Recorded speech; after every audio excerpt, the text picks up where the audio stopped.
আমরা দোয়া করি কিন্তু বুঝতে পারি না দোয়া কবুল হয়েছে কিনা। আমরা কিভাবে বুঝবো যে আমাদের দোয়া কবুল হয়েছে?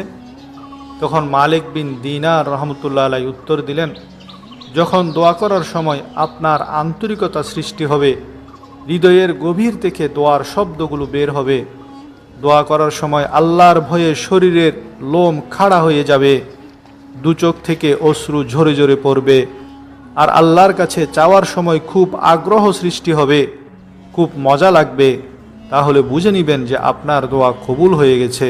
আর যখন দোয়ার সময় শুধু রুটিন ওয়ার্কের কারণে দোয়া করেন, মনের গভীর থেকে আওয়াজ আসে না, আল্লাহর দিকে মনোনিবেশ থাকে না, তখন বুঝে নেবেন এই দোয়া কবুল হয়নি। হুজুর সাল্লাল্লাহু আলাইহি ওয়াসাল্লাম এরশাদ করেন, কেঁদে কেঁদে দোয়া করো, ইল্লাম তাবকু ফাতাবাকু, যদি কান্না না আসে তবে কান্নাকারীর মতো আহাজারি করো।